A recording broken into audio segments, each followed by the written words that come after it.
Esse é o Borboleta Azul Convida número 4. Estamos aqui resistindo ao quarto encontro. Hoje a gente vai falar, afinal, o que faz um editor. Eu vou ler aqui o currículo de vocês. Eduardo Lacerda é poeta, produtor cultural, dono de bar e editor da Patois. Poeta mesmo, ó, sintético. Rodrigo Novaes de Almeida é escritor e editor. Autor dos livros Das Pequenas Corrupções Cotidianas que Nos Levam à Barbárie e Outros Contos, editora Patois, 2018, finalista do Prêmio Jabuti, e Clareira e a Cidade, editora Urutau, no Prelo, entre outros. É fundador e editor-chefe da revista Gueto e do selo Gueto Editorial. Projetos de divulgação de literatura em língua portuguesa e celeiro de novos autores. É contista, né? Marcelo Nocelli é escritor, editor e técnico gráfico. Formado em tecnologia eletrônica gráfica e licenciado em letras. É autor dos romances O Espúrio, 2007, traduzido e publicado na Alemanha em 2017, O Corifeu, Assassino, 2009, traduzido e publicado na Itália em 2014, ambos pela LCTE Editora, e Reminiscências, 2013, editora Reformatório. Em 2014, organizou os livros Grenzelos, antologia de contos que reuniu 30 autores brasileiros inéditos na Europa, publicado na Alemanha pela editora Verlag, e Crônicas da UB, antologia de crônicas com 30 autores brasileiros filiados à UB, União Brasileira de Escritores, publicado pela editora Passavento. É sócio-editor na editora Reformatória e no selo Passavento. Foi secretário-geral da UB, União Brasileira de Escritores, na gestão 2013-2015.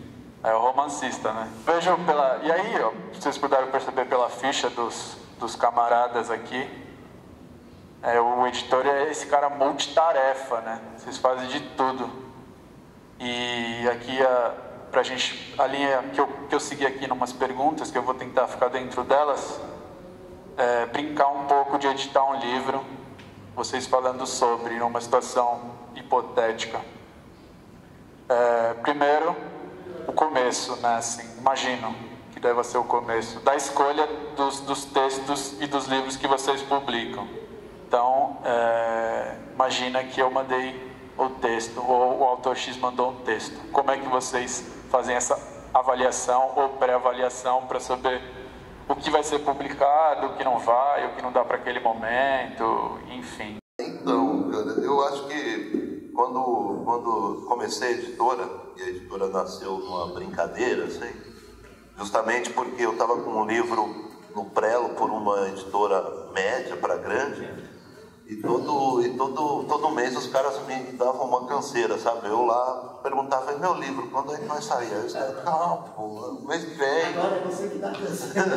Não é bem isso, mas aí eu ficava com aquela coisa, eu estava na faculdade, e aí eu falei, bom, e aí? Agora esse final de ano sai, né? Aí os caras, não, sabe o que é? É que o Marcelo Rubens Paiva mandou um original novo, vai sair o dele primeiro. Bom, eu vi que os caras não iam publicar, porque no contrato estava dizendo que se eles não publicassem em 6 meses, né, o negócio perdia a validade. Passou 8 meses, eu ainda estava, o Miguel ligava lá, mas... Enfim. E aí quando eu e o Renan, que é meu sócio na Reformatória, um dia bêbado no bar aqui em Santana, da Dr. César, lá no Vitz, vamos abrir uma editora então. Então eu falei, pô, se os caras não querem publicar os nossos livros, a gente mesmo se publica, vamos abrir uma editora, publicar os livros. E aí eu ali no auge daquela alegria, né, da alcoólica, eu disse assim, pois eu vou fazer uma promessa agora, eu nunca deixarei de responder um original na minha vida. E como eu tive essa criação católica, cara, eu tenho sofrido muito com essa coisa, assim, porque é difícil cumprir essa promessa depois que você começa a receber um monte de originais. Eu tento, assim, né? A gente vai criando métodos de... No começo eu lia tudo, né? Dividia com o Renan, mas o Renan agora dá aula, ele é pouco atuante na editora, quase só. Então eu tiro assim 2 vezes por ano para tentar ler os originais que chegam pelo site.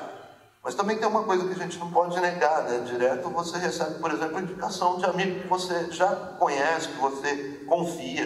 E aí o cara fala, bom, eu tenho um amigo que escreveu um bom livro. E se você você confia nessa pessoa que te indicou, você acaba também colocando esses, então chega originais de tudo quanto é lado, né? E é difícil. Aí eu fui criando métodos de avaliação, assim, mas agora, por exemplo, dezembro, janeiro, é um tempo que eu passo só lendo originais e tentando selecionar alguma coisa que vem pelo site também. Um pouco de poesia, porque eu publico pouca poesia, né? Mas tentando equilibrar o catálogo, assim, também. Esse ano, assim, tem uma outra coisa que também me dói um pouco, assim, é que esse ano a gente publicou, até o final do ano tem mais um para sair, 16 livros. E desses 16 são 4 mulheres, né? Mas aí se você vai ver na minha pilha de originais, a porcentagem é mais ou menos essa mesmo. De cada, sei lá, 100 originais tem 10 de mulheres, né? Então acaba desequilibrando o catálogo. Ano passado eu consegui publicar mais mulheres do que homens. Não que isso tenha um peso tão grande assim para selecionar os originais, mas é claro que eu gostaria de manter um catálogo mais equilibrado, né? Então tem essa ideia assim, de ler a obra. E uma coisa importante que eu descobri agora de uns anos para cá é que todos os originais que eu seleciono para publicar, quando eu não conheço a pessoa, eu marco um encontro pessoal, porque essa conversa também define se publica ou não, para não se arrepender assim depois, né? Não ter problemas e tal. Saber o que o autor tem de expectativa com o livro, né? Eu acho que eu estou me estendendo aqui, mas recentemente teve a feira aquele festival Mário de Andrade, e aí chegou um cara com a namorada lá na barraca da Reformatório, com o original impresso, ele entregou e perguntou: quando é que você tem condições de publicar esse livro? Aí eu falei assim: cara, eu preciso ler, eu preciso levar. No final do ano eu vou avaliar originais, talvez no começo do ano eu entre em contato com você. Não, eu preciso do livro para esse ano. E o Festival Mário de Andrade foi mês passado, né? Aí eu falei: não, cara, para esse ano não dá, tá? E aí eu falei: mas por que essa pressa toda? Ele disse: não, porque é o seguinte, eu perdi meu emprego e aí agora eu preciso do livro para eu construir uma carreira e ter uma fonte de renda. Eu falei: pô, então você está procurando a coisa errada, faz alguma outra coisa. Enfim, então também para tentar entender a expectativa que o autor tem quando vai publicar um livro, porque uma coisa é você pegar um autor que já conhece, né, como é que as coisas funcionam, sabe que livro não dá dinheiro para ninguém, o cara quer ter um livro, ele tem um trabalho consistente, é uma coisa. Aí às vezes você pega um autor assim completamente inexperiente, que acha que vai lançar um livro e no dia seguinte ele vai ficar famoso e rico, né? Então tento também entender essas coisas, até para não decepcionar a pessoa depois, né? Eu vou dar 2 exemplos mais práticos do que acontece lá na Gueto. A gente tem o selo editorial, que é não comercial, né? E a nossa proposta é publicar novos autores. Então, pode acontecer de pessoas que nunca publicaram nenhum livro, nenhum impresso e tal. Então, a gente busca essas pessoas e o que a gente faz é ler o original e tentar ver também, além do aspecto da qualidade literária, se tem a ver com a proposta da revista Gueto como um todo, não apenas do selo, mas como um todo, que é um viés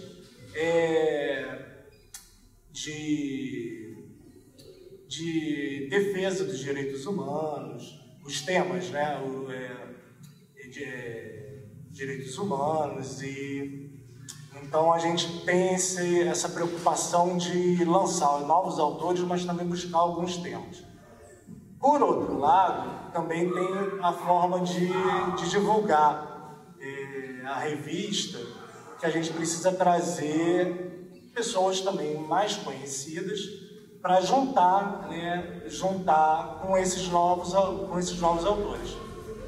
Um exemplo prático que eu vou dar é a primeira revista impressa. Que aí a gente saiu do digital e foi fazer a primeira revista impressa em parceria com a editora Patois, e pegando autores que a gente convidou para o portal, autores já com algum nome, algum tempo no mercado, alguns prêmios também, e que tivesse no seu trabalho também essa identificação, né, de um viés mais político, não só tratando da literatura, mas também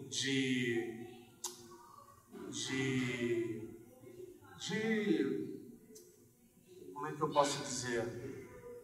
De presença política, de ação política, né, no país. Então, aí o que a gente fez? A gente escolheu essas pessoas, convidamos essas pessoas e fomos pegar todas as edições da Gueto, as edições digitais, e ver quem eram aqueles novos autores que foram publicados na Gueto e que tinham um material de qualidade e de expressão nesse sentido. Porque assim, a primeira coisa que a gente vai ler quando a gente recebe um original na revista, evidentemente, é a qualidade literária. Se aquela pessoa já tem uma voz narrativa, ela pode não estar ainda formada, mas informação. Quando a gente identifica, a gente até dá alguns retornos. Quando a gente depois de selecionado, a gente dá até alguns retornos editoriais, assim, de dizer, olha, de arrumar mesmo o texto, de trabalhar o texto com o autor. Então a gente faz esse trabalho também de trabalhar o texto com o autor, isso nesse primeiro momento.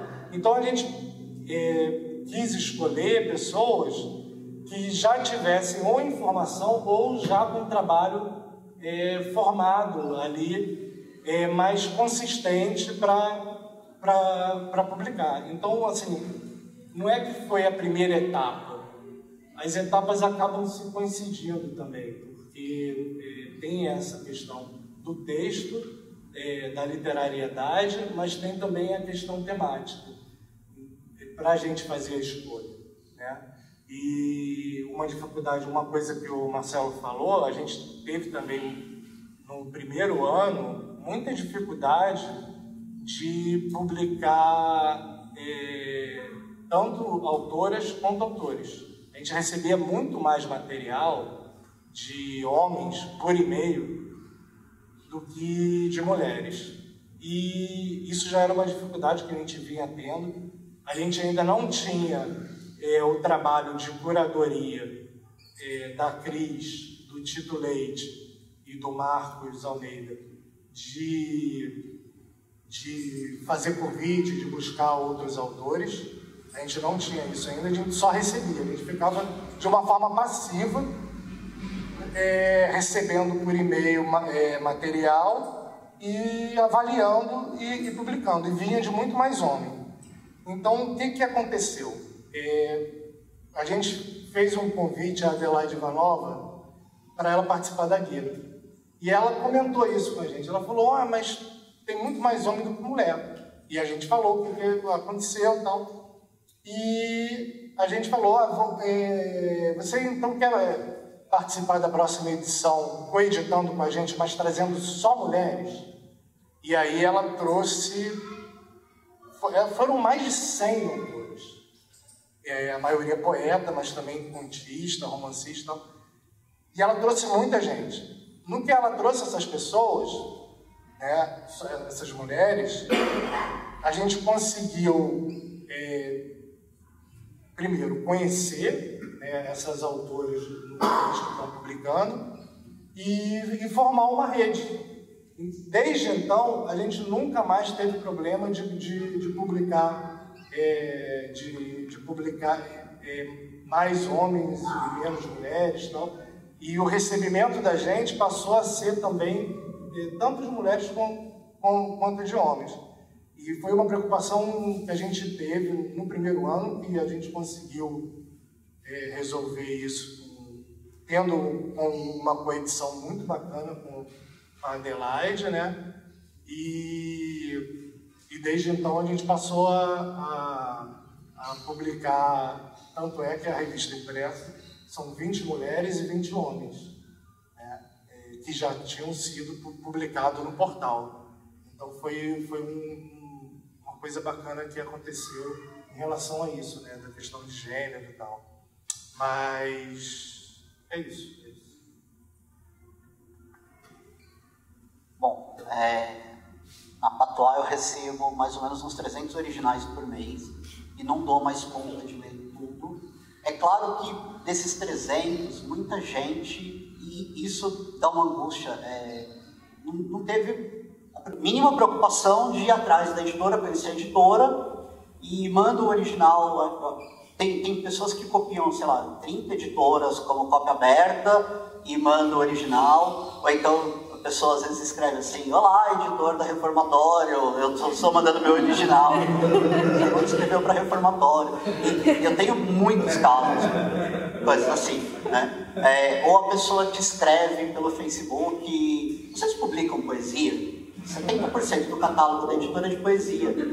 E eu imagino que quando você vai procurar um serviço, ou uma editora, ou um produto, você procura conhecer um pouquinho dele antes de decidir se você quer ou não publicar. Então as pessoas também, assim, eu quero saber, manda uma mensagem pro WhatsApp: quanto é para publicar? Nem se apresenta, não fala do livro.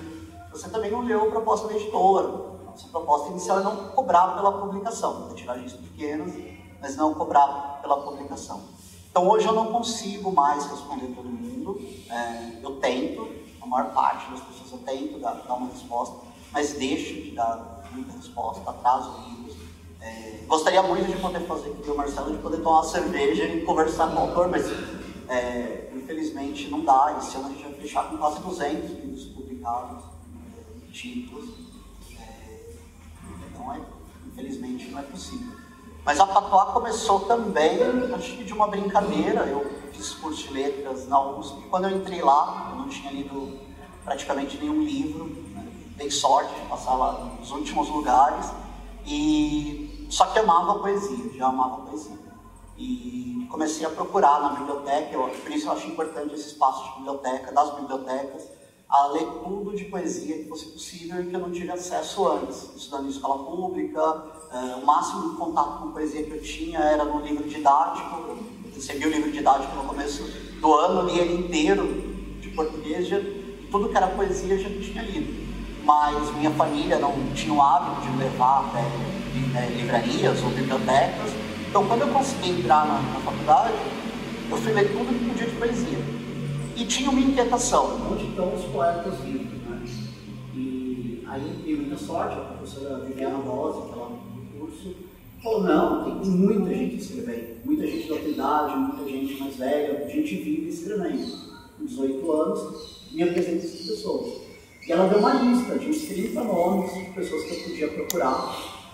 E todos eles, pelo menos a maior parte deles, foram muito generosos de dar os livros. É uma coisa que eu tento fazer hoje, né? Acho que quando chega um garoto ou garota jovem: olha, eu estou escrevendo, dá os livros da editora, fica estimular. Mas aí eu pensei: poxa, quero publicar isso e não tenho lugar para publicar, vou fazer uma revista. Aí fiz uma revista, de revista foi para fanzine, foi para jornal, começou a organizar saraus, eventos. Então, até chegar no momento de criar a editora, eu entrei no curso em 2001, a editora eu montei em 2011. Então, quase 10 anos conhecendo as pessoas, tentando ler, para pensar em algum momento em montar uma editora. Tinha pensado antes, mas não tinha dado certo.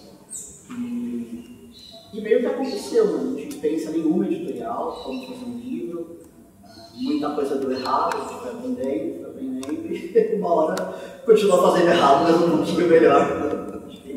Vocês responderam todos os e-mails, tomaram cerveja com todos os autores, e aí agora é hora de fazer esse livro, né? Tornar ele físico. E aí eu sei que você trabalha com equipes enxutas, também essa hora é hora de dar aquele salve para a equipe, né? Como é que é esse diálogo e quem são essas pessoas? Então, lá Na Gueto, o que a gente faz atualmente, eu e a Cris, a gente recebe material, a gente lê e avalia e tal, e quando vai, a gente faz as edições digitais em PDF, MOB e EPUB. A gente faz os e-books, né? Então, essa parte eu faço. Eu acabo sendo editor, diagramador, a Cris me ajuda no projeto, a gente vê as imagens de capa, essas coisas, não? E me ajudou bastante no início, quando a gente quis dar uma cara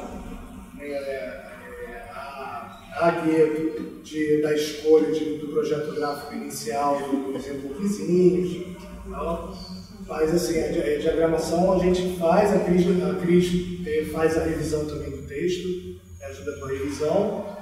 E do início do ano para cá, o Tito e o Marcos, eles como são curadores e vão buscar autores para serem publicados, autores que não passam pelo recebimento de e-mail, eles já leem também e fazem a avaliação editorial do texto e mandam para mim.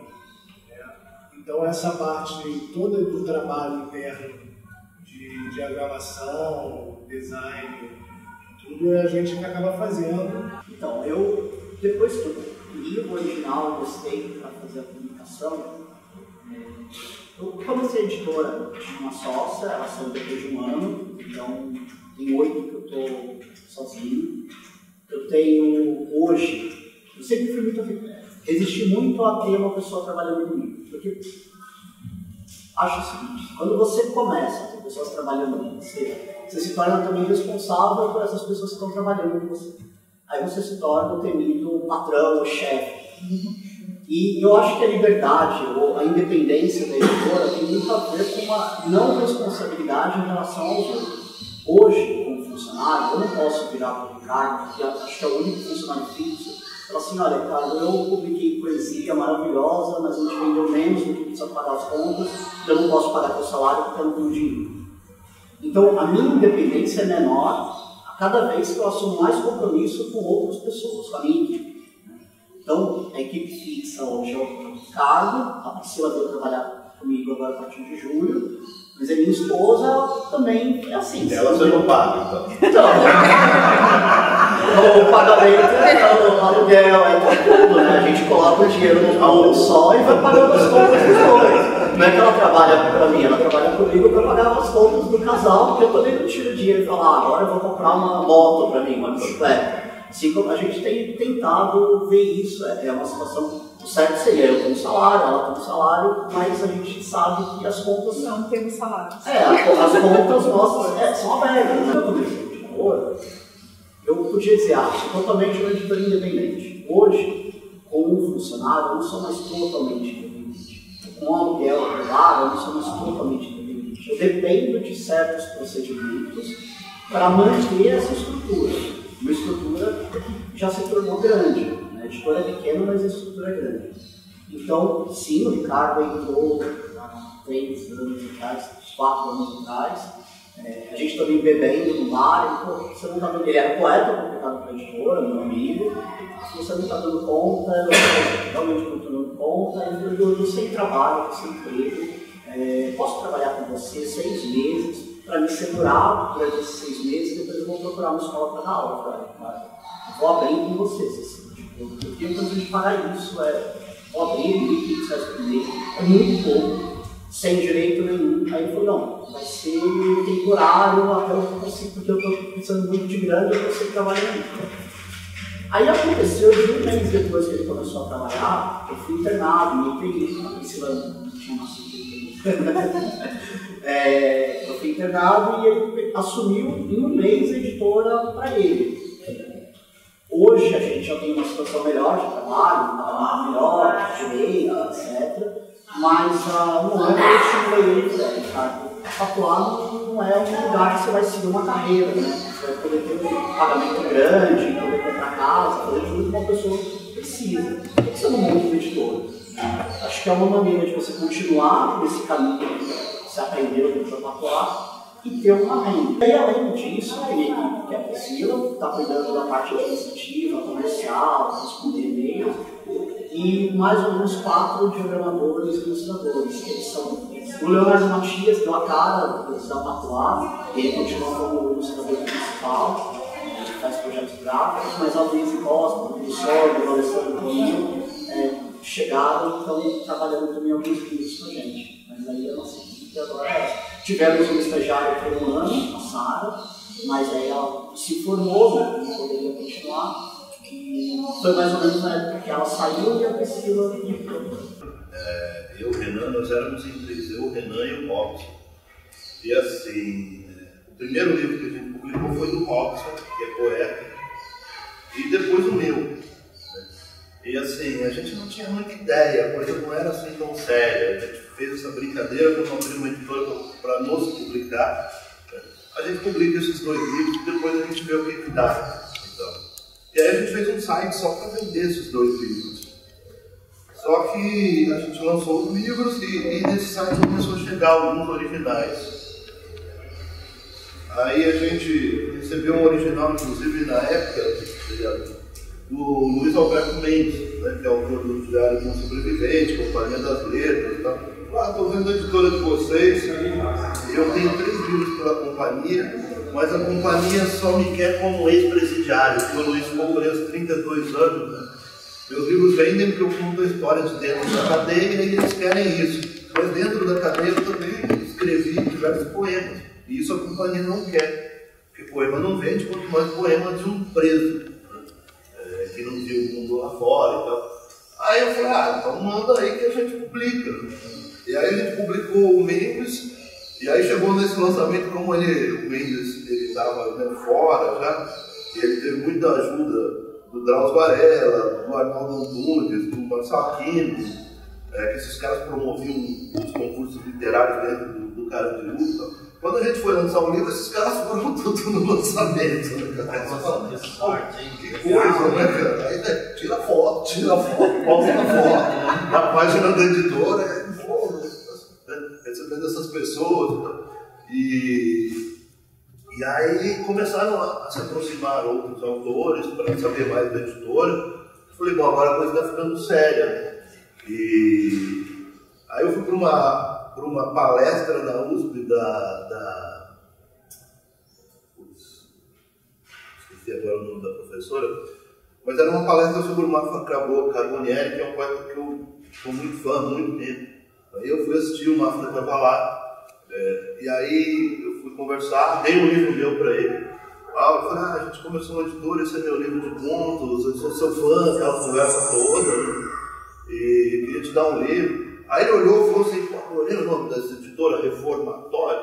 Aí ele falou assim, eu já me vejo pondo fogo nos colchões, você não recebe um original de poesia? Aí o cara que você tem como ídolo fala, você não recebe o original? Eu recebo, claro, foi o próximo livro. E aí isso tudo no espaço de quase um ano, 4 livros, né? Então era eu, o Robson, o Renan, todos tínhamos os seus trabalhos paralelos, mas eram 3 para pouco trabalho, então tudo era uma maravilha, né? Dá para fazer assim tudo. Aí no ano seguinte a coisa foi aumentando e assim, eu fui cada vez mais diminuindo o meu trabalho como técnico gráfico, me dedicando mais à editora, mas ao mesmo tempo, assim, eu estava com as minhas filhas já criadas, né? Começando a trabalhar, as 3 trabalhando e tal.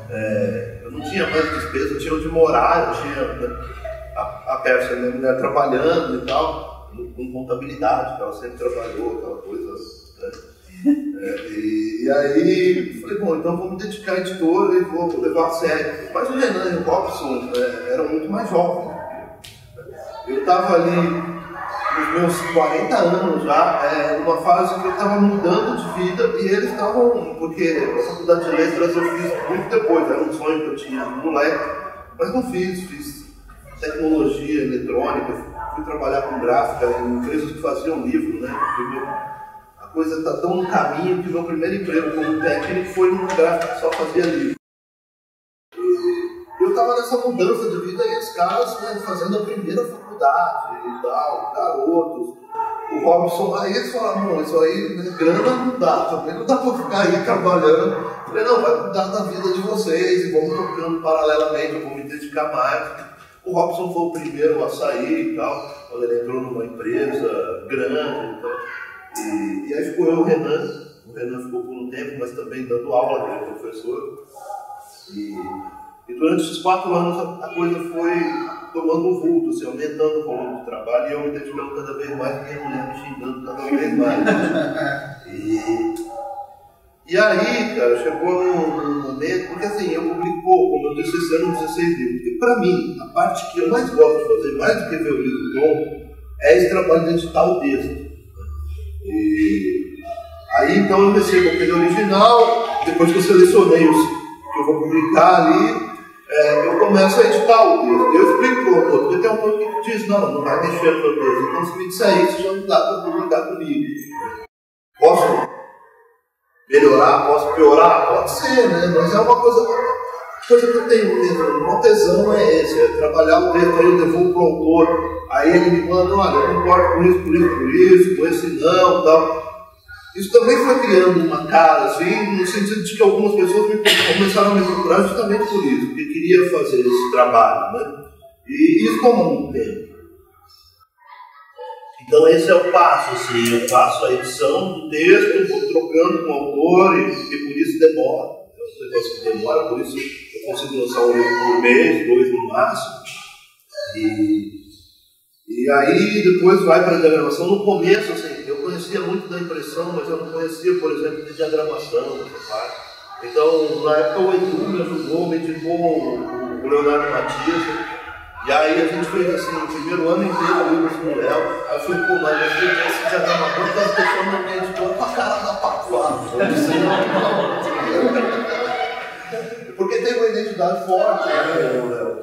E aí eu fui conhecendo outras pessoas, aí também arrumei um outro parceiro com quem eu trabalho sempre. Então, diagramação fora, né? Eu faço essa edição do texto, mas a diagramação é fora, a capa também. Eu gosto muito desse trabalho todo do pré, sabe? Da pré-impressão. Então eu tenho livros, por exemplo, como A Casa das Marionetes, do Santana Filho, e de acordo com a história, a gente foi até a casa dele, ele tinha uns bonecos com umas marionetes, a gente levou um fotógrafo, fez a foto, para compor a capa. Eu gosto muito dessa coisa, que toma tempo, né?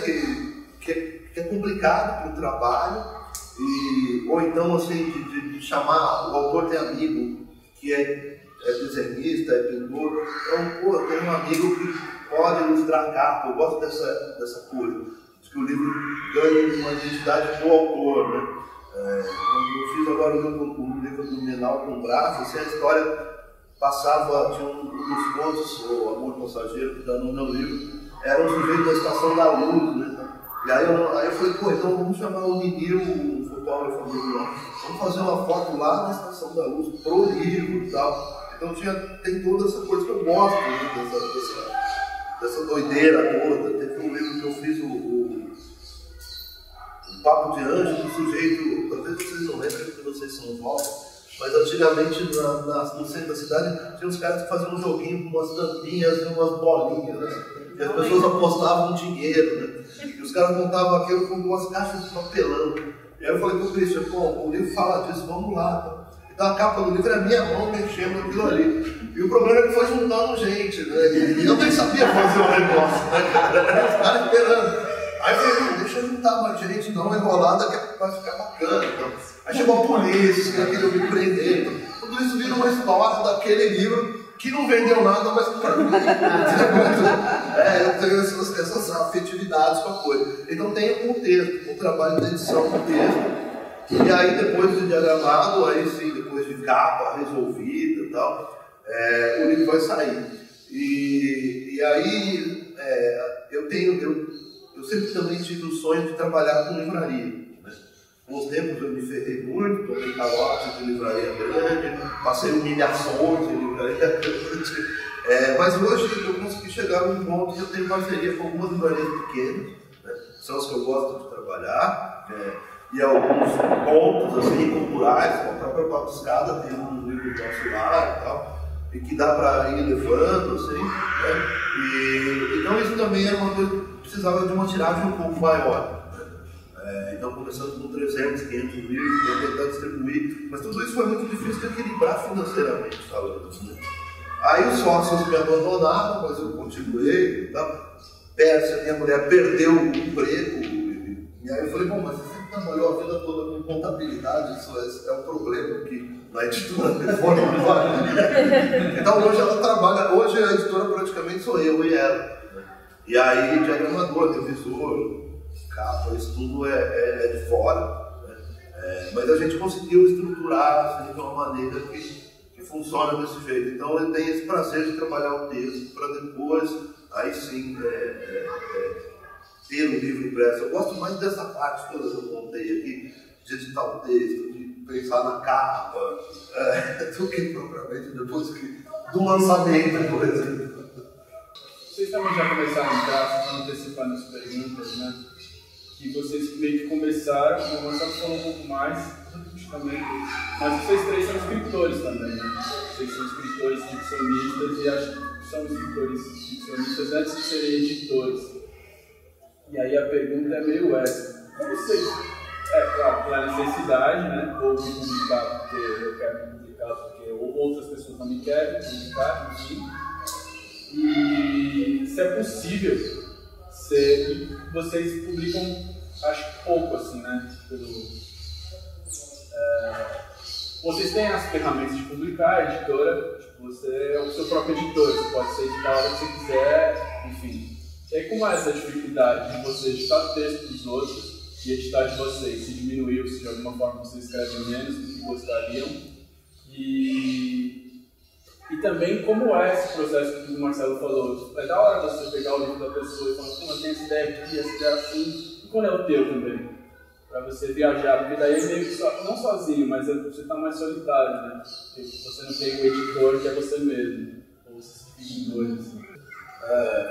Então, eu contei aqui que a editora começou com o livro do Robson, foi o segundo meu. Isso foi lá em 2013. De lá para cá, eu nunca mais publiquei um livro meu. Eu gosto de trabalhar o texto dos outros e não consigo escrever nada. Às vezes também porque eu acho que tem... Às vezes me anima porque eu recebo umas coisas tão ruins que eu falo, agora eu não vai sair. Mas às vezes também tem umas coisas tão boas que eu falo, para que eu vou escrever? Eu não vou conseguir. Então eu tenho esse gosto por ter um texto do outro, esse trabalho, que eu nunca mais consegui fazer nada meu, assim, a não ser um pouco de novologia aqui, macrônica. Agora em 2019, está fazendo 10 anos.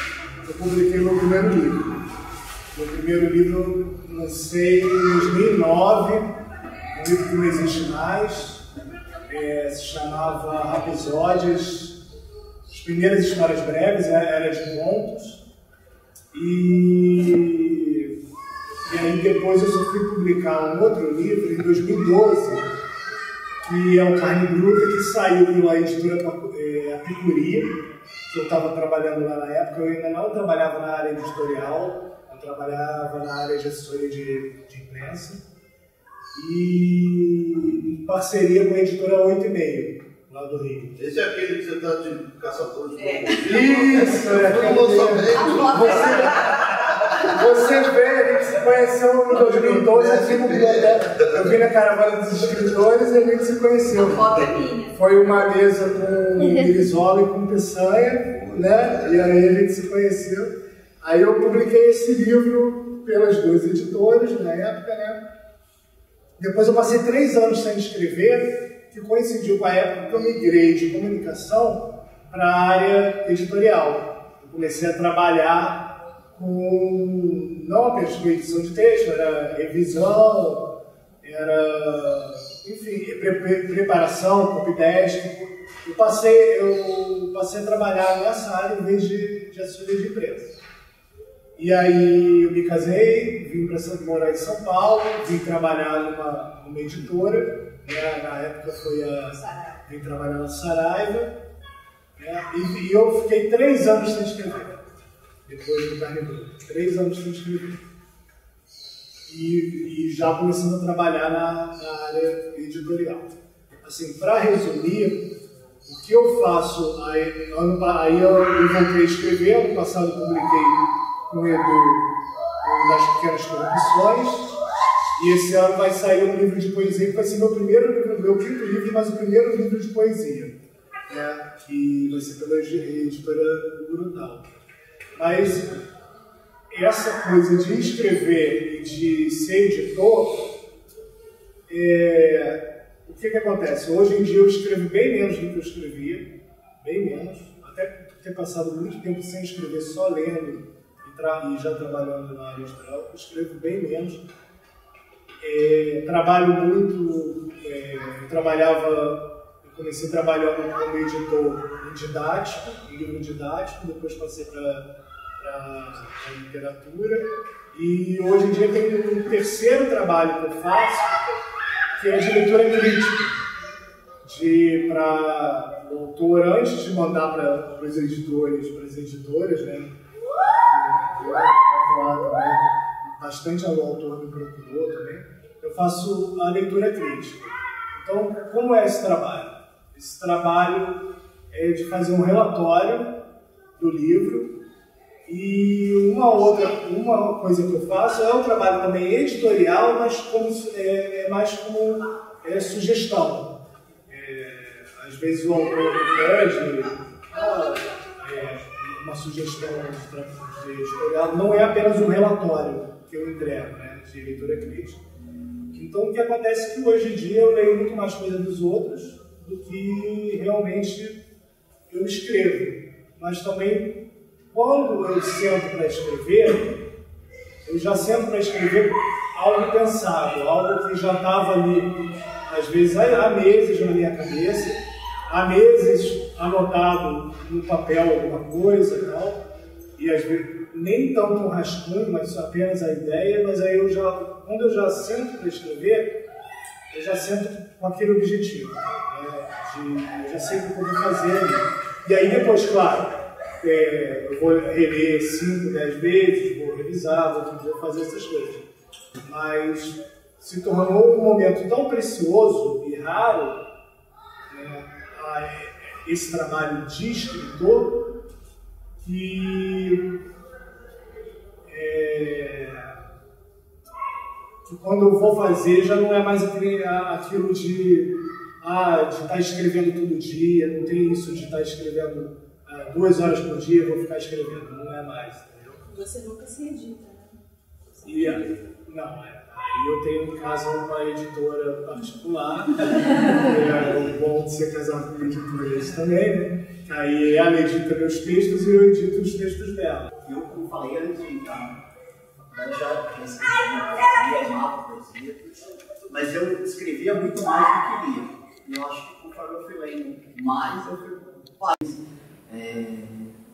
eu escrevia todo dia, cheguei a ter cadernos inteiros com poesia, compilava, mandava centenas de editores, eu era o cara que mandava para todo mundo, copiava, ninguém respondia, ficava frustrado, mas isso com 18, 19 anos, né? Aí conforme eu fui lendo mais, entendendo o que era editora, e por que não publicava, quanto é difícil esse mercado, e vai lendo mais, vai ver que você começa a ler e ver que o que você faz não é tão legal ainda. É claro que mesmo não se comparando, mas mesmo que você seja tão legal, você tem o direito de escrever.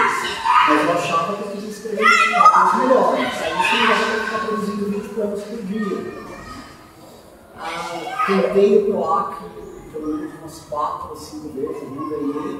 Mas um ano veio um prêmio para autor estreante e eu ganhei para publicar o primeiro livro. Isso foi em 2011. Aí eu tinha um ano para terminar o livro. No último mês, assim, eu fui escrever 10 poemas de última hora, porque senão eu ia ter que devolver o dinheiro e eu não estava em condições de devolver aqueles 10 mil reais que o governo já tinha me dado. Escrevi alguns poemas, lancei o livro em dezembro de 2012. Acho que ainda tem alguns poemas legais, mas conforme a editora também foi crescendo e eu fui lendo mais, fui estudando cada vez menos tempo, eu acho que desde 2012 eu escrevi 4 ou 5 poemas. Acho que para escrever também precisa de um pouco de tempo, a gente acorda e dorme falando de literatura, os amigos são escritores e tudo gira em volta da literatura, e chega uma hora que se eu tenho um momento livre, eu não vou pensar em literatura, eu vou pensar no gato, coisas mais do mundo real mesmo. Então eu escrevo cada vez menos, só mais. Eu falo que eu sou esse poeta. Tem um senso comum, né, que diz que livro dá dinheiro, ao mesmo senso comum que diz que livro vai morrer, que livro não serve pra nada, todas essas coisas que vocês devem ouvir pra caramba também, da própria mãe, né? Vai escutar alguma coisa que presta. E aí tem esse fantasma do e-book, né, e dos livros digitais, mas tem as novas plataformas, né, Instagram e tal. Como vocês veem essas coisas, né? Vocês acham que isso de alguma forma afeta a produção do livro físico? Ou que interfere em qualidade? Ou não sei. Como vocês veem isso? Ou que ajuda? Ou que está mal? Ainda está... Porque também tem essa coisa da internet de falar que é novo. A internet é um negócio novo, mas já tem aí, sei lá, um tempo já. E as próprias redes sociais acho que possibilitam isso, né? O autor escreve um poema, ele faz lá uma página no Facebook e ele posta o poema dele lá e já era. E como vocês veem essa? Porque acho que vocês também pegaram uma fase que não tinha. Eu não vejo nada como ameaça, porque se está formando leitor, não é uma ameaça para mim. Eu acho que a gente tem que se transformar num país de leitor, não é? Tem poucos leitores, isso por uma série de fatores históricos, culturais, econômicos. Eu acho que se as pessoas estiverem lendo mesmo, qualquer plataforma é excelente. Eu não acho que o livro de papel vai morrer. Tecnologias têm uma tendência a conviver durante algum tempo, ele vai ficar durante muito tempo. Eu acho que são coisas também diferentes. Eu acho que o livro de papel as pessoas ainda conseguem trocar, guardar, não fica obsoleto. Tem um fetiche, mas até um pouco tempo atrás eu achava que o e-book não ia pegar, que o livro de papel era melhor. Eu ainda acho que o livro físico é melhor. Mas você vê todo dia eles lançando empreendimentos imobiliários de 20 metros quadrados, você pensa, como é que a pessoa vai ter uma biblioteca aí? Não é nenhuma questão se é melhor ou pior, como ela vai ter acesso ao livro que você está produzindo. E o mundo vai ficando cada vez mais cheio, com mais pessoas, e pessoas vão morando em lugares menores. Quem quer trabalhar com livro tem que atender essa demanda também, né? Você vai ter as pessoas que vão ter um fetiche, ter uma sala, um livro, uma biblioteca, e as pessoas que vão morar assim, em apartamentos de 20, 30, 40 metros e não vão ter espaço. Então, se o teu livro quer atingir todas as pessoas, ele tem que, a partir de algum momento, estar disponível também digital. Eu não trabalho com isso ainda, mas pretendo em algum momento disponibilizar essas tecnologias. Mas não acho que dá para culpar a falta de venda de livros do livro digital ou da internet. Isso que não ganha dinheiro com livro, o autor não ganha dinheiro com livro. No máximo é convidado para participar do júri de algum prêmio e dar uma oficina no SESC. Então, com a venda de livros, ganha muito pouco. Uma vez a gente foi convidado no Festival Literário de Guapo, fui com uma van com o Inácio Loyola Brandão do lado. Eu falei, não ganho dinheiro com venda de livro. Né? Se você pegar e vender aí 3 mil exemplares de livro, ganhando 10% disso, eu 4, 5 mil com um livro. Não dá para ele ver um ano, ele lança um livro a cada 3 anos. Não dá para ele ver. Mas aí, só esse ano eu já fiz acho que 200 cidades, festas literárias, feiras, oficinas, SESC. Então, é possível o autor viver de literatura porque está no impor. De venda de livro é muito difícil. Para o editor, não é que a gente vende da venda de livro, mas eu acho que, por exemplo, hoje no catálogo eu tenho quase 1000 títulos. Você vende um exemplar por ano, um por ano, que é quase por livro vende, junta tudo isso e dá um volume considerável. Tem livros que eu não vendo um por ano, às vezes tem livro que ficou 5 anos sem vender um único exemplar. Mas, então é possível o volume, né? Mas a maior parte da tiragem a gente faz 50, 100 exemplares e fica aí. Mesmo que o livro que venda muito bem, 2 mil exemplares, se você pega todos os custos de produção, etc., não é assim, né? Você vai viver só com esse livro. Você também tem muito custo, se você faz 2 mil exemplares, vai sobrar no estoque da editora. Vocês devem ter uma problema de venda, de fluxo, uma editora maior, né? São liberdades que cada livro deve ter livro que vende muito bem, que ajuda muito na busca. Sim, o que está sempre se dando reimpressão, que é o que está vendendo sempre. Mas eu não acho que o livro vai acabar, não. Isso daí a gente tem que se preocupar em formar leitores e melhorar nessa situação, e não ficar achando que o mundo vai acabar, sendo igual o pessoal que fica, dia 12 de dezembro acaba o mundo, não, agora vai ser também dia 1. Não vai acabar, tem que lutar para ele. A sua pergunta, eu vou responder são duas questões diferentes que eu vou dividir. Por exemplo, na revista, o portal ali da Gueto, a gente está sempre publicando, a gente publica bastante poetas ou contistas que saíram pela Patois. Pela Reformatória também, a gente publicou bastante gente. Então, a proposta ali do digital é a divulgação. Acaba divulgando também o livro impresso. Está sempre divulgando o livro impresso. A gente tem publicado até mais autores que já estão com o livro publicado, né, e estão ali, seleciona 3, 5 poemas ou um conto daquele livro e acaba divulgando o livro. Então, acaba sendo um chamariz para a compra do livro impresso. E, por exemplo, a gente vinha publicando aí, no caso da revista digital, a gente está na 12ª, né? Completou 3 anos. A gente lançou agora pela primeira vez a revista impressa. Né? O que aconteceu é que muito mais gente veio procurar a gente agora porque sabe que teve uma primeira revista impressa e a possibilidade de ter uma segunda é grande. Então a pessoa já está pensando em sair na impressa. Mas assim, ela vai ter que passar pelo digital antes, ela tem que sair ali da revista digital antes. Mas ela só ficou interessada em sair porque agora viu que tem impressa. Então tem um fetiche do livro impresso. Eu ganhei da Cris tem já uns 5 anos o Kindle. Né? E eu tenho mais de 500 livros ali. Uma biblioteca gigantesca. E eu leio bastante no Kindle. Assim, eu compro bastante livro impresso também. São duas coisas. O que aconteceu nessa minha experiência como leitor digital também? Tem livro que eu já comprei no Kindle e li, mas eu tive vontade de comprar ele no papel para ter no estante. Para reler e reler, de repente um clássico, alguma coisa e tal. Então isso acontece bastante também. Isso de não ter essa substituição. Né? De não ter essa substituição.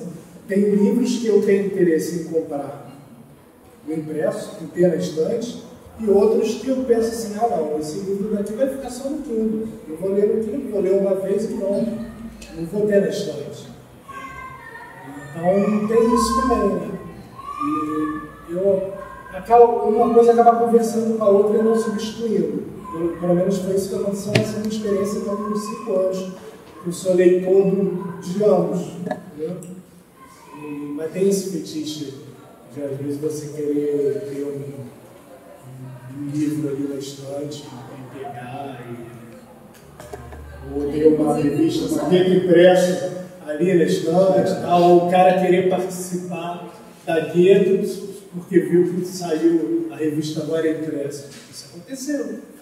No mercado forte, por exemplo, dizem americano, que sai capa dura, brochura, papel jornal, eu acho que aqui a gente fala de ameaça, mas, pô, se lá um não substitui o outro, aqui não é substituição. Né? E eu vi recentemente diminuiu a venda de e-book nos Estados Unidos, no mercado. Mas eu acho que conversa bem, eu acho que tem isso de você às vezes ler um livro no digital e querer depois o livro impresso. Uma coisa que eu achei legal que o Luiz falou, é que a gente faz essa leitura crítica, né? Esse relatório esclarecido. Então, dentro do assunto do contexto,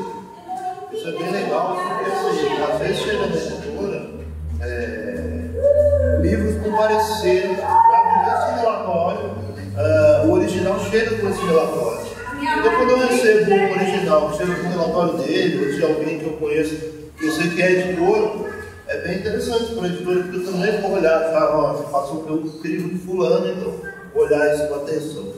Falando dos e-books, eu sou um completo ignorante desse assunto. Assim. Eu sou técnico gráfico e eu não gosto de papel. Né? Eu ainda assim acompanho e quis fazer alguns livros, alguns títulos da editora. Eu fiz versão eletrônica, uns 5 ou 6, para teste.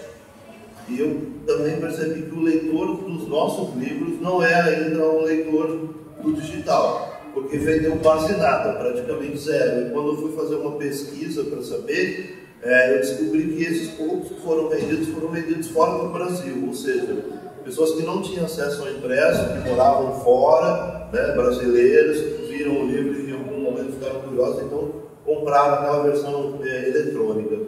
Mas eu acho que por um bom tempo tem a questão do fetiche, né, que o Edu falou. Eu mesmo, sei, para mim o livro impresso, então, tem essa questão do fetiche, tem essa questão de que a gente está nessa transição, né? Por exemplo, minha mãe é uma leitora, ela lê muito. Minha mãe não consegue ler nada se não for no livro impresso. Só que minhas filhas, não sei, às vezes eu vejo elas, né? Se puder escolher, o e-book está mais barato, eu vou comprar o e-book. Ela vai pelo preço e para ela não tem diferença nenhuma nele. Então eu fico pensando que o livro pode chegar um momento, eu tudo disse essa coisa, eu vejo cada vez mais placas de apartamento 17 metros quadrados, e eu vou sair daqui com isso na cabeça, porque realmente não tem como guardar livro, mas eu acho que talvez num determinado momento, muito para frente, talvez o e-book ou o digital realmente passe a ocupar um espaço muito maior e o livro impresso ganha um ar assim, tipo o vinil hoje, né? Mas aí eu penso assim, até lá eu já não vou ver mesmo. O livro como objeto de arte também, né? Algumas escolhas que você faz, que pelo menos eu já faço, já é aquela edição mais cuidada, uma biografia de um pintor que aí tem uns quadros ali, é melhor do que ver ali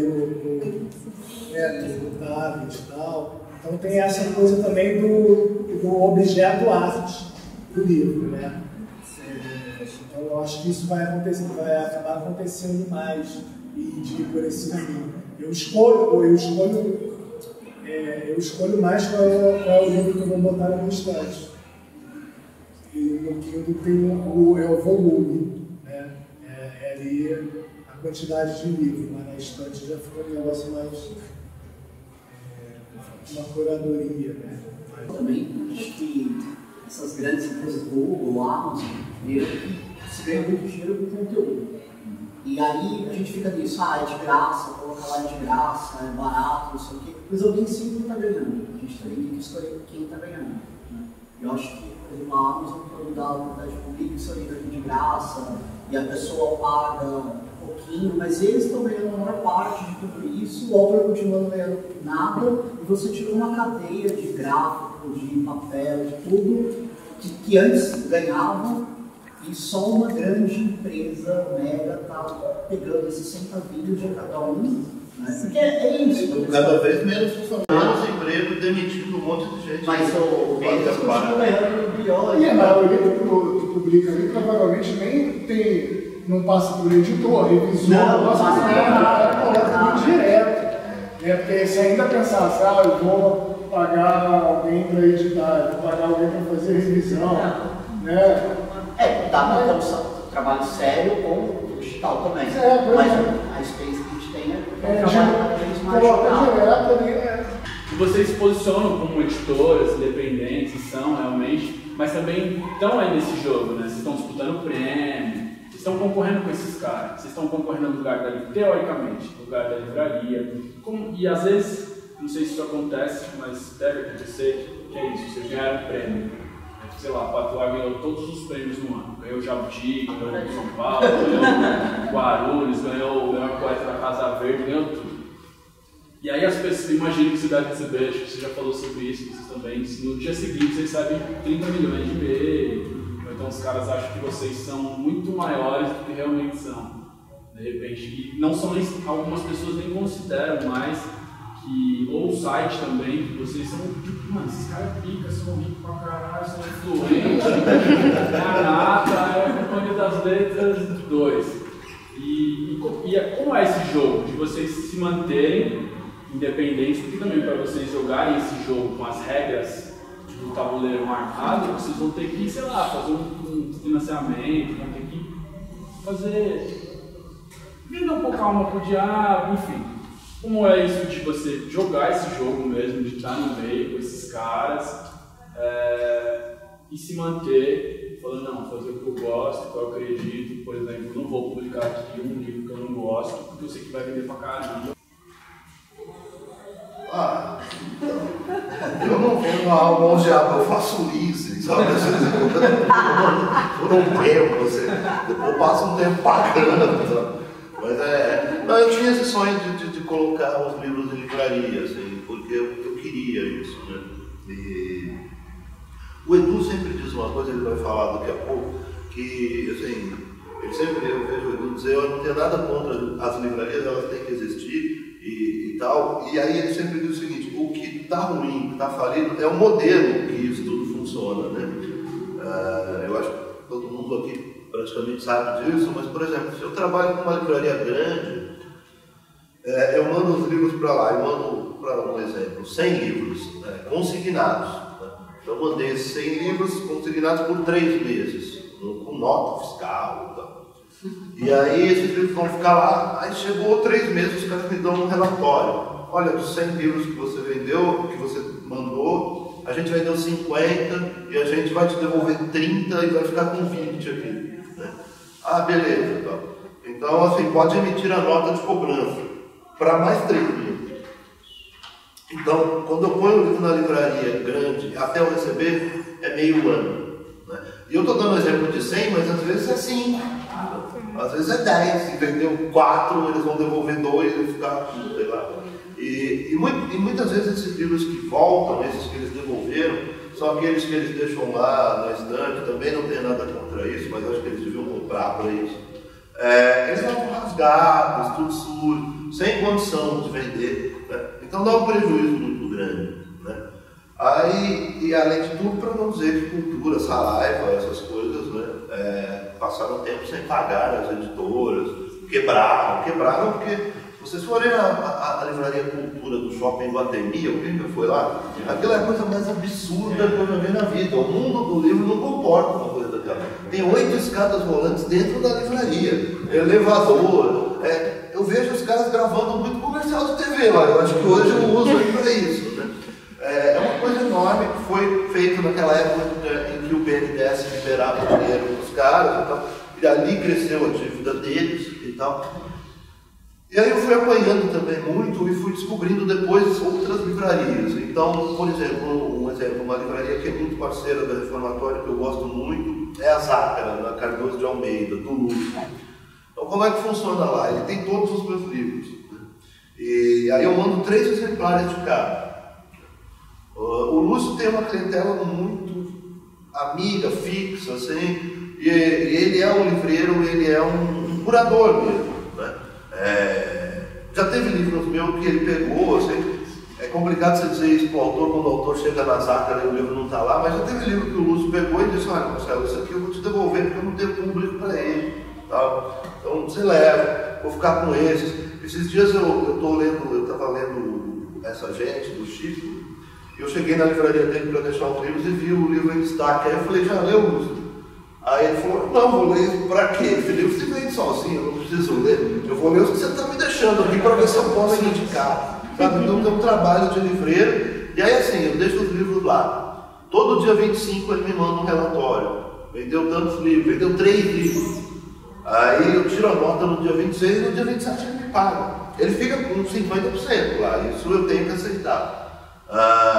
Mas assim, eu vendo bastante livro lá porque ele indica os meus livros, porque ele tem essa coisa de uma clientela que vai buscar informação com ele. Então, de vez em quando a gente faz uns eventos de lançamento lá também para vender um pouco mais, para ampliar, bate-papo, grupo de leitura, né? Abriu agora a Mandarina em Pinheiros, as meninas estão trabalhando da mesma forma, né? Os meninos da Simples ali na Rua Rocha, que é uma livraria que eu adoro, também exatamente do mesmo jeito. Às vezes, dia 25 está lá, olha, Marcelo, não vendeu nenhum livro, que rola nessas livrarias, porque não vendeu nada. Beleza, no mês seguinte vendeu um livro. Aí eu falo, bom, então deixa eu acumular para o mês que vem, quando tiver 2, você paga os 2, né? Coisa assim, e que trabalham com uma porcentagem menor, 30%, sabe?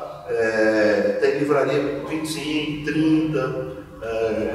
E aí eu fui fechando esses esquemas. Em Mogi das Cruzes tem uma livraria sensacional, uma cidade muito pequena, trabalha do mesmo jeito, relatório todo mês, pagamento no dia seguinte do relatório, tem todos os livros, deixa os livros em destaque, né? Eu digo que colocar um livro meu na cultura, com aquele tanto, se a pessoa não for lá com uma indicação, ou para comprar aquele livro, ela escolher um na estante e pegar o meu, é tão difícil quanto ganhar na UTI. Então é um negócio muito louco. Então eu fui descobrindo essa coisa, trabalhando com livrarias pequenas, dando desconto de 30%, 40%, no Lúcio 50%, mas recebendo, né, no mês seguinte, fazendo eventos para rolar uma venda aqui, outra ali. Fui me ajeitando desse jeito, assim, é um modelo que eu encontrei. E que esses livreiros me ajudam a vender a tiragem que eu faço, porque eles indicam o meu livro, porque tem realmente uma parceria. Então, quando eu vou fazer, por exemplo, estava gravando umas conversas com o autor e tal, no YouTube, então vamos fazer na livraria tal, a gente está aqui na livraria tal, mostra a livraria, né? Você vai criando uma rede, assim, né? É assim que eu tenho feito, mas com as grandes, esse modelo de negócio, como tu diz, ultrapassado, é isso que a gente precisa mudar, precisa trabalhar mais dessa forma, e aí cada um vai decidir se vai trabalhar com livraria ou não, porque você também tem o seu canal de venda né, hoje na internet, e tem essas feiras todas, e tem essas coisas todas. Eu acho que o jogo a gente só joga se quiser, né? De ir até certo ponto. E eu sempre vou até certo ponto. Eu criei a editora para não trabalhar com livrarias, apesar de amar as livrarias, mas eu acho que não é nem que não dá para dar os 50% de desconto. Não é que eu não quero, não dá. Né? No livro, agora vocês estão com editora, sabem, a gente faz tipo 100 exemplares, o custo de produção é maior que o de venda, se você tiver que dar 50%. Aí você tem perda, paga imposto, eles cobram frete para você fazer o envio do livro, vocês estão pagando para estar ali. Em 2012, eu tive a experiência em 2011, não, 2012, a cultura começou a vender 11 livros a pacote, né? 20 livros em catálogo e com compra. Todo livro que eles pediam 60 dias para pagar, mas eles iam pagar. E aí eu comecei a mandar alguns, mas eram alguns meses, um exemplar de cada um. Então, lembro que no Natal de 2012 eles compraram 100 exemplares, a gente estava com o catálogo de 100, 2013, 100 exemplares com pagamento à vista assim, tipo 60 dias, depositado. Então eu não estou jogando o jogo deles, eu estou jogando um jogo que me interessa. É muito melhor que eu estar ali na livraria e eu com esse dinheiro, mesmo que seja metade do dinheiro, do que não vender, falar, não, isso é meu, eu vou dormir com ele agarrado. Não, eu preciso desse valor para continuar até publicando outros livros. Um pouco, quando eles começaram a falar, consignação, eu já acordei e passei muitos anos sem trabalhar. Quando foi esse ano, a Mariana Basílio foi convidada, ela ganhou um PROAC e foi convidada para participar na Livraria da Travessa de um evento. Eu falei, Du, como o livro ganhou prêmio, eu paguei a edição, tipo, você está com os livros aí, tem como mandar o livro para a Livraria da Travessa? Eu nunca tinha trabalhado na Travessa. Um monte de amigos falavam que era um pouco melhor e tal. Eu falei, não tem como recusar. Mandei o livro para eles e tal. Um mês depois, os caras prestaram contas e fizeram outro pedido de vários títulos que a gente tinha lá. E tem um cara lá, que é o Leonardo Marona, que é um colega também, que é um cara muito legal, que é livreiro, que faz curadoria e que tem comprado os livros das pequenas editoras, principalmente poesia, e não colocado em qualquer cantinho da livraria. Tem um círculo logo na entrada com os livros de poesia que eles recomendam, e tipo, a pessoa pede uma recomendação, os caras falam, ó, leva esse daqui. Então todo mês agora, a gente está vendendo aí uns 20, 30 exemplares do catálogo de livros Então, é o jogo deles, mas é o meu jogo também, porque está sendo bom pra gente e bom pro autor. Né? E eles pagam, não pedem 60 dias. Dão um relatório dia 25 do outro mês eles pagam, pedem 30 dias depois da emissão da nota. Tá ok. E aí a gente passou por uma experiência esse ano e o livro foi adotado na Faculdade de Ciências Médicas para o vestibular. Uma segunda edição, com livro de tinta de sangue e números de fonte. E ele é um autor já de 60 e poucos anos, indignado que não ia estar nas livrarias, porque o Cris não dá, não tem condições, vai estar aí na Amazon, está no site da Patuá. Algumas livrarias começaram a pedir. Pô, o livro vai ser adotado no vestibular, a venda é certa para essa livraria, e os caras querem me pedir consignação e 50% de desconto. Muito absurdo, eu recusei. Falei, se você quiser, eu dou 50% de desconto, você compra à vista.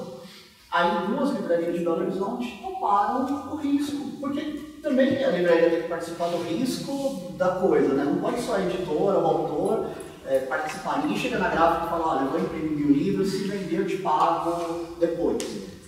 E aí a livraria, o Bera Shop, a leitura, eles fizeram um pedido de 100 exemplares, pagaram, compraram 50% de desconto.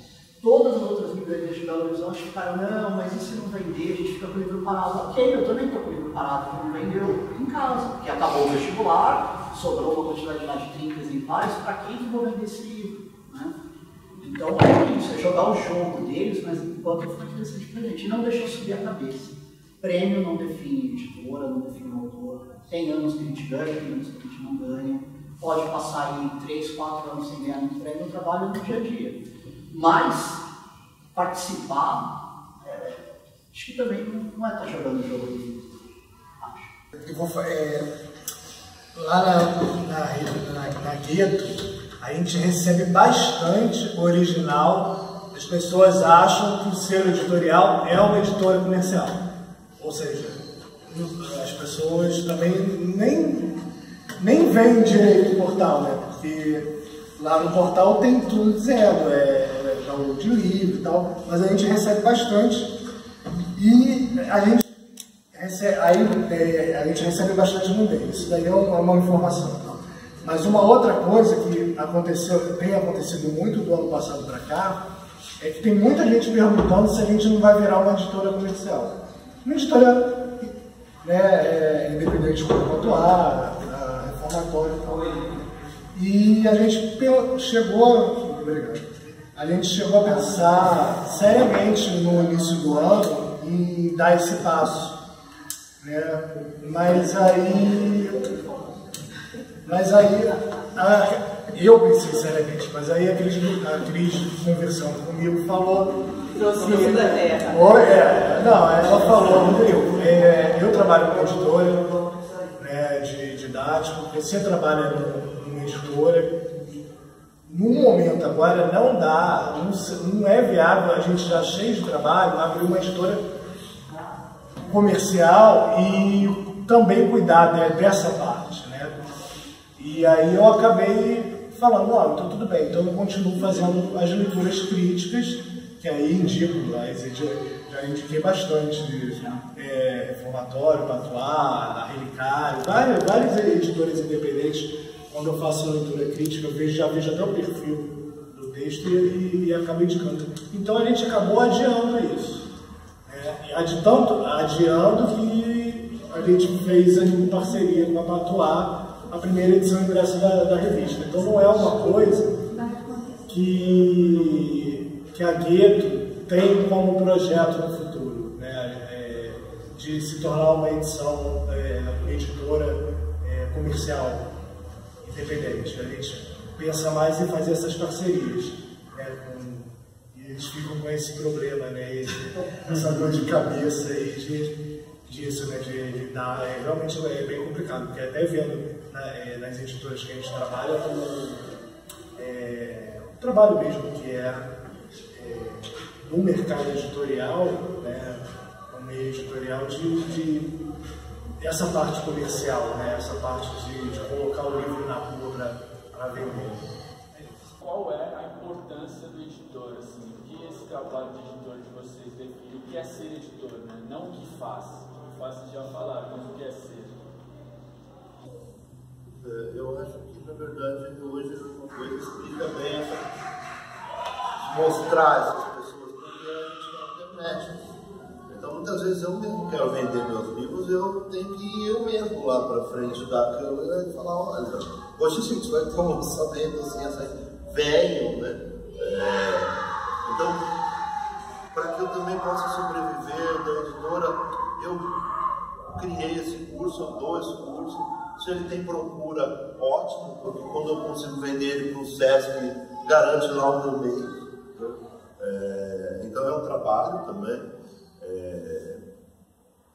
Eu faço muita coisa fora dos livros de literatura para sobreviver, assim, como trabalho. Eu peguei 2 anos atrás um livro, por exemplo, do prefeito de uma cidade do interior de São Paulo. O cara queria fazer uma biografia para lançar um pouco antes da campanha. Então ele me contratou, eu chamei um escritor da editora, falei, ó, escreve um livro, eu vou editar, nós vamos criar a capa, fazer essa porra toda e entregar pro cara 10 mil exemplares que ele vai distribuir na cidade. A campanha política é dele, o problema dele, não vai aparecer nosso nome, não vai descer o meio. Aí a gente tem que ir para frente desse negócio aí, falar, olha, eu tenho uma editora, porque a minha editora sou eu, com a ajuda da peça, a tatuar é o Edu, né? Com a Priscila ali, juntos e tal. O Edu tem um bar, né? Então, pô, tá rolando um lançamento aqui, ele que vai falar, é ele que vai postar. Então, acho que o editor hoje aparece mais por isso, né? E antes você tinha pouquíssimos editores, você deu exemplo, e eram editores assim que, de certa forma, vieram ou estavam na elite intelectual do país, né? Eles não tinham essa necessidade que a gente tem de ter editora também para comprar lá ração pro gato, essas coisas. Ele elite econômica e intelectual, então você tinha lá 5, 6 editores, hoje a gente tem 100, 200 pequenos, né? Que depende da gente mesmo vender. Então por isso que a gente fica fazendo esse papel. Às vezes a gente pega gosto também, acha legal, né? Você disse que é mais legal ser apresentador do que editor, do que escritor, né? Então, o Edu, por exemplo, deu uma entrevista maravilhosa, por sinal, para a Publish News, eu achei belíssima, emocionante até. E a primeira coisa que o cara falou é que ele é um editor popstar. Porque ele é um cara conhecido. Todo mundo que conhece a literatura independente hoje conhece a Tatuar e conhece a Felicidade. Mas eu não me coloco como pessoa conhecida. Eu acho que literatura está acima de tudo. Claro. Mas o escritor é a gente para a literatura acontecer, né? O leitor é que finaliza isso tudo, mas alguém tem que ir lá e escrever. A literatura está acima de tudo.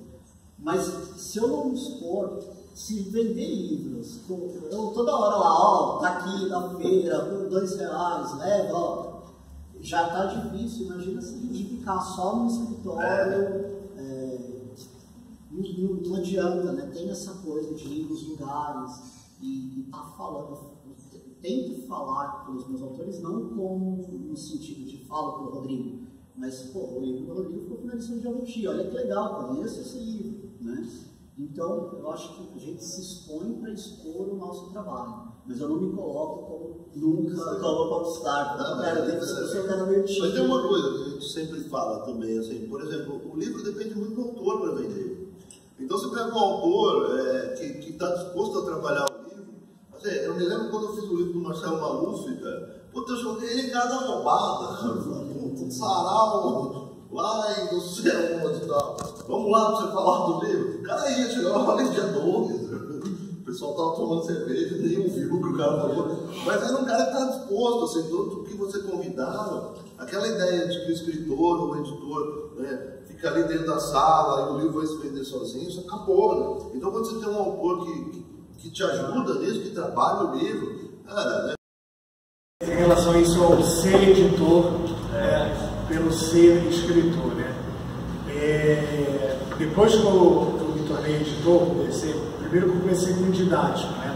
Mas assim, depois que eu me tornei editor e com a revista, antes eu tinha um coletivo literário, e há 3 anos a revista, eu mudei como escritor também.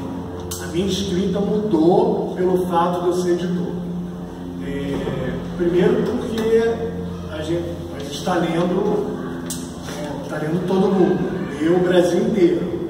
Então são diferentes literaturas. Isso enriqueceu muito, né?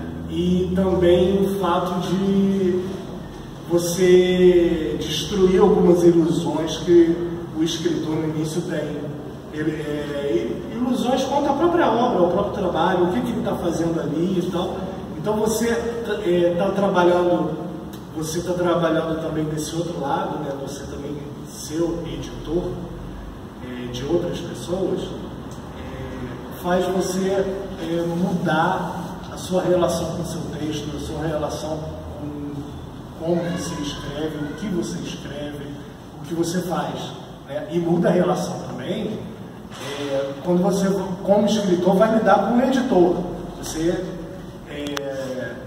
não vai exigir algumas coisas absurdas do editor, porque você é editor também, sabe que tem escritor exigindo algumas coisas, às vezes até tradutor também, né? Eu trabalho também bastante com livros de tradução, então tem isso também. Tem tradutor também que não gosta de mexa da tradução dele, só que o livro tem que passar por preparação, tem que passar por revisão, não vai, né? Não tem isso, né? Então isso muda, a gente se torna um escritor mais humilde trabalhando como editor, entendeu? Mas também só, você falou assim, chama para evento, que cara, eu acho que se tem uma coisa que está mudando a literatura e pode mudar são os eventos menores, as pequenas editoras, esse trabalho no dia a dia, porque ficar, depois talvez a gente entre esse tema, só falando de flip, isso não muda a cara da literatura. O que muda são saraus, periferia que acontecem todos os dias, também nos centros. A Priscila, minha esposa, estudou o Sarau do Binho, a gente estava falando, por exemplo, de literatura, eu não sei se o livro escolhido é o melhor ou o pior, eu não estudo. Mas, por exemplo, ganhou o Jabuti um prêmio no Itaú Cultural de incentivo à leitura. Claro que é um projeto importante, mas pensando friamente, o Itaú Cultural vai continuar com grana, muitas vezes pública, para fazer a atividade dele. Por que não ter dado para o Sarau do Binho ou para o Sérgio Vaz, Cooperífera, né? Eu acho que essa escolha sim deveria ter sido política. A da literatura não. Da literatura eu não quero ganhar um prêmio porque minha editora é a menor, porque senão a gente vai começar a disputar qual editora que é menor, qual autor é mais independente, isso não é critério nenhum. Tem que ganhar a qualidade literária. Mas Sarau, Islã das Minas, Islã da Guilhermina, Sérgio Vaz da Cooperífera, o Sarau do Binho, são centenas e centenas de eventos pequenos, às vezes para 10 pessoas mesmo, para falar de literatura. Isso que vai mudar a literatura mesmo. Que forma leitora. Que forma leitora. O que é ser editor? Entre todos os desafios, eu acho que é tornar público o que foi publicado. Eu acho que a nossa missão diária é fazer chegar ao leitor. É claro que tem a parte da construção do livro, essa parte mais fria, nem tão fria, porque você faz com paixão, de pensar em capa e tal, mas tudo isso caminha para levar esse livro até o leitor. E eu não estou falando de consumidor, estou falando de pessoa que pega o livro com paixão, né? Eu preferia vender muito mais livros a um valor menor, ganhar menos, mas ter mais pessoas lendo, refletindo, falando de literatura, porque torna mais vivo, né, essa discussão, essa paixão pela literatura. Então é tornar público o que foi publicado. Não, fato. Meu sócio dizia assim, sempre, em tom de brincadeira, depois que a gente publicou o primeiro livro de uma senhora, quase 70 anos, uma professora, e ela chegou lá com o original, e a gente trabalhou ali, publicou. Ela, no dia do lançamento, disse, estou realizando um sonho antigo, mas eu nunca tinha encontrado um editor para fazer o livro. E ela não era, assim, uma pessoa jovem, que poderia correr atrás de se autopublicar, né? E o Renan começou, a partir daquele dia, a dizer, eu não sou mais um editor, eu sou um realizador de sonhos. Eu acho que ser editor é isso mesmo, é você transformar alguma coisa, chegar no livro no final, mas com essa seriedade do trabalho, cada um trabalhando de um jeito diferente, descobrindo sua própria maneira, fazer esse livro acontecer, né? Uma ideia virar um livro e de repente esse livro ficar aí, porque os livros vão ficar, né? A gente vai passar, mas os livros que a gente está fazendo vão ficar. Gosto muito dessa ideia, assim, sabe? Eu sempre digo o seguinte: se eu chegar um momento que eu não conseguir mais tocar a editora e fechar ela, o meu sonho é que, assim, fique registrado lá que de 2013 a tal ano teve essa editora publicou esses livros, e aí esses livros vão continuar nas estantes. Claro, se somar um prêmio ali, essa editora ganhou um prêmio, porque isso vai valorizar esse conjunto mesmo, assim, né? Essa é a ideia. E eu acho que isso não dá para explicar muito. O trabalho é aquele, o trabalho prático a gente sabe, né? Tem uma outra coisa nesse movimento que a gente vem formando, todos nós aqui participando e vendo ele acontecer, e que é muito interessante, que também ajuda, que é o seguinte, né? Por exemplo, eu fiz um livro, o Edu fez outro, a Ricardo fez outro, então já começa de um ponto assim, a gente está tudo no mesmo barco ali, meio fudido e tal, né? Se juntando para fazer umas feiras aqui, um negócio ali, um evento aqui, outro ali. Mas é um movimento coletivo, porque a gente não está concorrendo, né? O livro que eu vendo, ele não vende, então a gente está somando, a gente está fazendo esse movimento. E aí quando você vê uma editora pequena, o Edu ou fulano, ganhou um prêmio, todo mundo comemora, né, cara? Você fala, puta, não foi pra companhia, foi lá pra Patuá. Porque você fala, pô, então tá aqui, né? Tá em casa, esse movimento tá valendo a pena, tá sendo visto, né? Eu acho que isso também é legal. Ser editor,